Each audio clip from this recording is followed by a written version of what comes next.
নমস্কার বন্ধুরা, পম্পার কিচেনে আপনাদের সকলকে স্বাগত। আজ আমি পাকা তাল আর সুজি দিয়ে অপূর্ব স্বাদের একটা দুধ পুলি পিঠের রেসিপি আপনাদের সাথে শেয়ার করব। দুধ পুলি আমরা সব সময় নানা রকমভাবে বানিয়ে খাই, তবে পাকা তাল দিয়ে এই দুধ পুলিটা একবার হলেও বানিয়ে দেখতে পারেন, অসাধারণ খেতে লাগে। পাকা তালের সিজনে এই পিঠে একবার না বানালে ভীষণ মিস করবেন, আর একবার যদি এই পিঠে বানিয়ে খান আপনাদের দেখবেন বারবার বানাতে ইচ্ছা করবে। তাহলে চলুন দেরি না করে আজকের এই অপূর্ব স্বাদের পাকা তালের দুধ পুলির পিঠের রেসিপিটা দেখে নেওয়া যাক।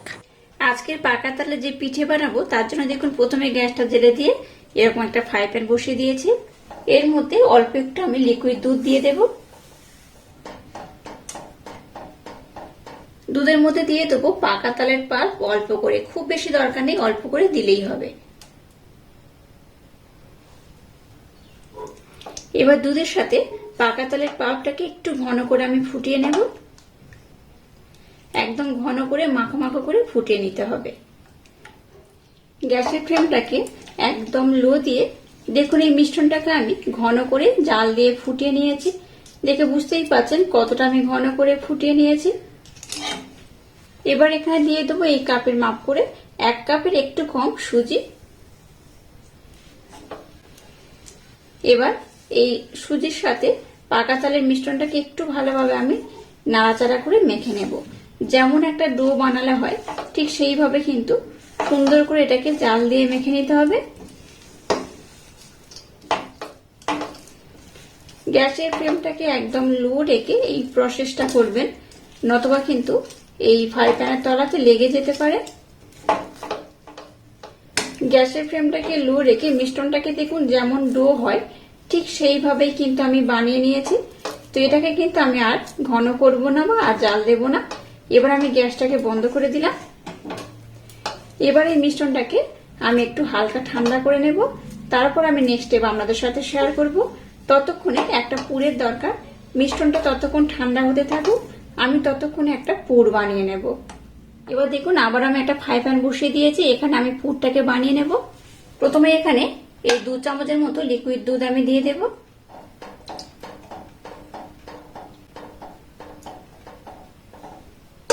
দুধটাকে প্রথমে একটু আমি গরম করে নেব। দুধটাকে আমি খুব ঘন করে ফুটিয়ে জাল দিয়ে নিয়েছিলাম, দেখে বুঝতেই পারছেন।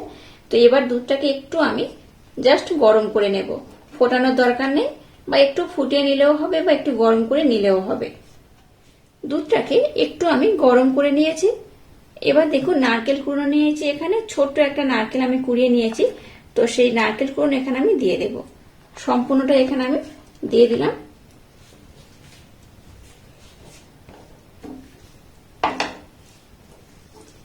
গ্যাসের ফ্লেমটাকে লো রেখে এই পুরটাকে বানাবেন, তাতে করে পুরের স্বাদটা কিন্তু দ্বিগুণ বেড়ে যাবে।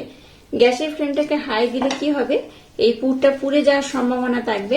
তাই কিন্তু গ্যাসের ফ্লেমটাকে হাই দিলে কি হবে, এই পুরটা পুড়ে যাওয়ার সম্ভাবনা থাকবে। তাই লো করে এটাকে খুব সুন্দর করে কিন্তু বানিয়ে নিতে হবে।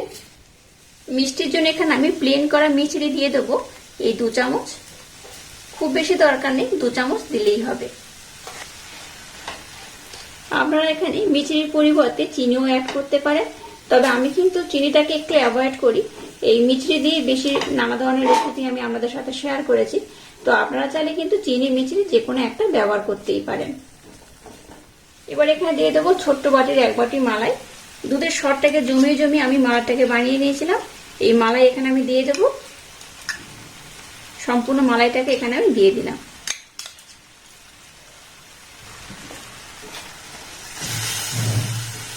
আজকে যে পুরটা বানাচ্ছি একদম কিন্তু ক্ষীরের মতো খেতে লাগবে, অসাধারণ খেতে লাগবে।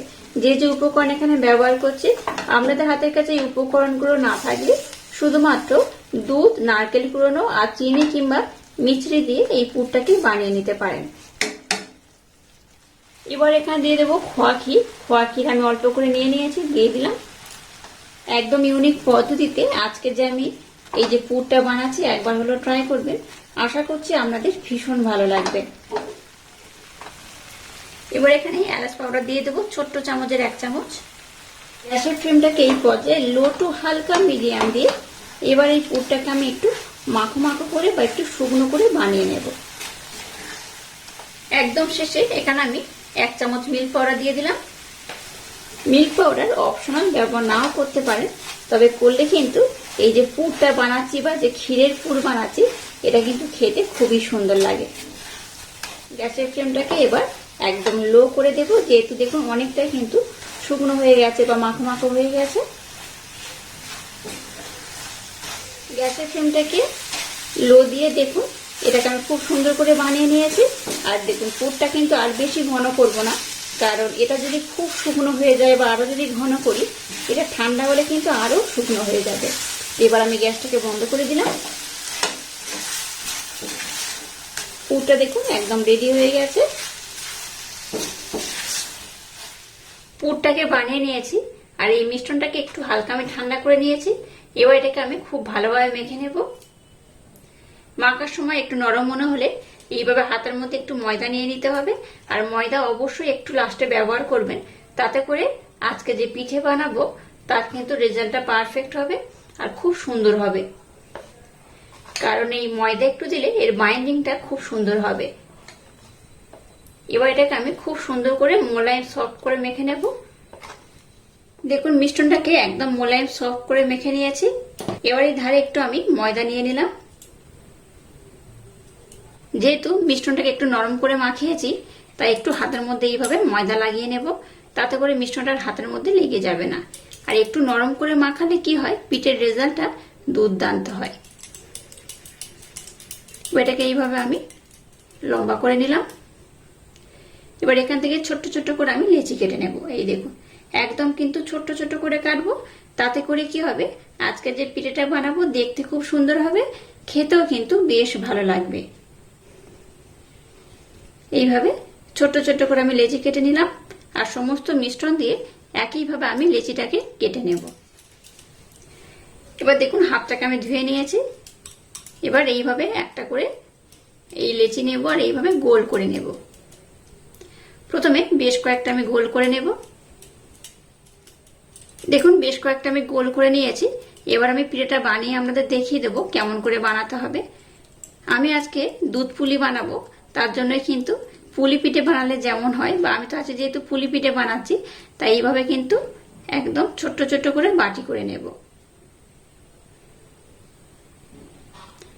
এই দেখুন এরকম ছোট্ট ছোট্ট বাটি করে নেব। আর যে পুরটাকে আমি বানিয়ে নিয়েছি সেই পুরটা আমি নিয়ে নিয়েছি। এবার এখান থেকে অল্প অল্প পুর নেব আর দিয়ে দেব।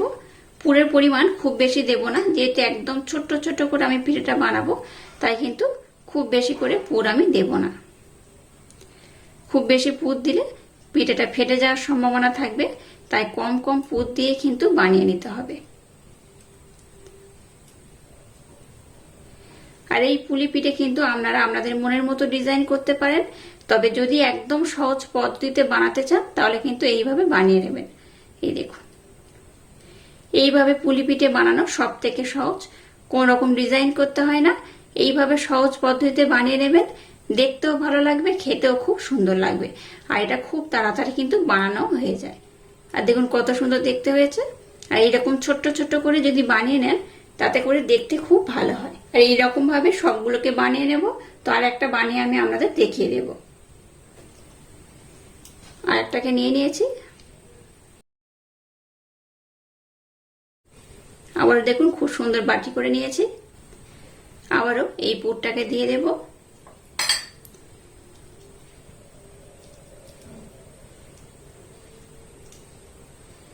আবারও মুখটাকে এইভাবে বন্ধ করে দেব। আর এইভাবে সমস্ত পিঠেগুলোকে কিন্তু খুব সুন্দর করে আমি বানিয়ে নেব।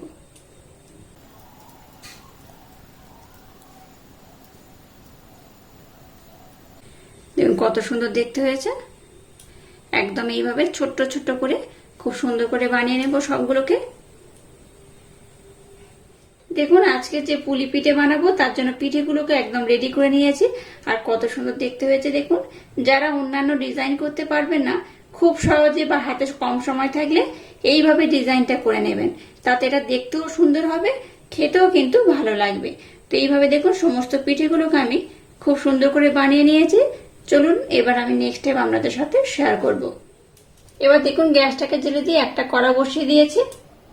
এবার এখানে দিয়ে দেবো এই কাপের মাপ করে 2 কাপ লিকুইড দুধ। এই 2 কাপ লিকুইড দুধ আমি দিয়ে দিলাম। মিষ্টির জন্য এখানে 2 চামচ ব্লেন্ড করে নেওয়া মিষ্টি দিয়ে দেব। খুব বেশি দরকার নেই, 2 চামচ দিলেই হবে। গ্যাসের ফ্লেমটাকে লো টু হালকা মিডিয়াম দিয়ে এবার দুধটাকে একটু ফুটিয়ে নেব। দুধটাকে আমি ঘন করে ফুটিয়ে জাল দিয়ে রেখে দিয়েছিলাম, তো এটাকে আমি আর একবার খুব সুন্দর করে ফুটিয়ে নেব। তবে খুব ঘন করা যাবে না, খুব ঘন করলে কি হবে, এই যে দুধটা যদি কমে যায় বা খুব ঘন হয়ে যায় তাহলে কিন্তু পিঠেগুলো খুব একটা ভালো হবে না। পিঠেগুলোর মধ্যে দুধটা যাবে না, তার আগেই দেখবে দুধটা ঘন হয়ে যাবে। তাই দুধটাকে খুব বেশি ঘন করব না, একটু আমি ফুটিয়ে নেব। আর যারা একদম প্রথমেই দুধটাকে ব্যবহার করবেন তারা কিন্তু একটু ঘন করে ফুটিয়ে নেবেন। গ্যাসের ফ্লেমটাকে লো টু হালকা মিডিয়াম দিয়ে দুধটাকে দেখুন একটু ভালোভাবে আমি ফুটিয়ে নিয়েছি। এবার গ্যাসের ফ্লেমটাকে একদম লো করে দেব। এবার যে পিঠেগুলোকে বানিয়েছি সেগুলো এই দুধের মধ্যে দিয়ে দেব।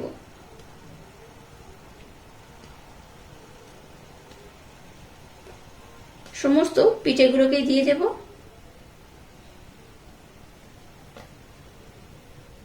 গ্যাসের ফ্লেমটাকে লো টু একদম হালকা মিডিয়াম দিয়ে এবার এই পিঠেগুলোকে দুধের মধ্যে দিয়ে খুব ভালোভাবে ফুটিয়ে নেব।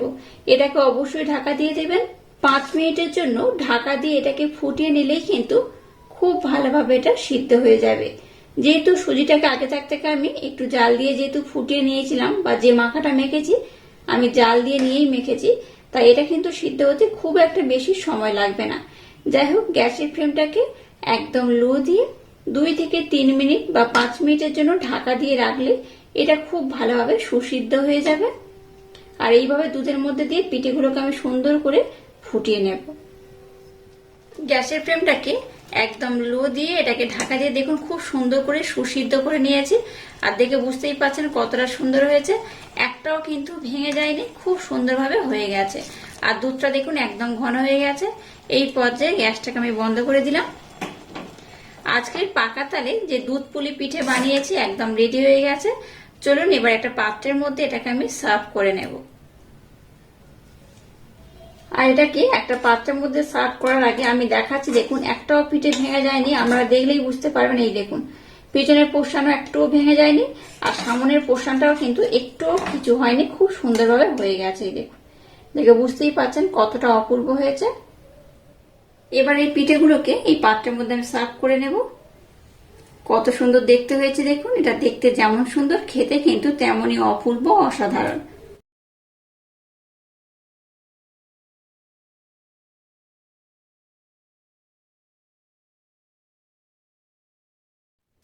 দেখুন পিঠেগুলোকে আমি কত সুন্দর করে রেডি করে নিয়েছি, আর পিঠেগুলো খুব সুন্দর হয়েছে।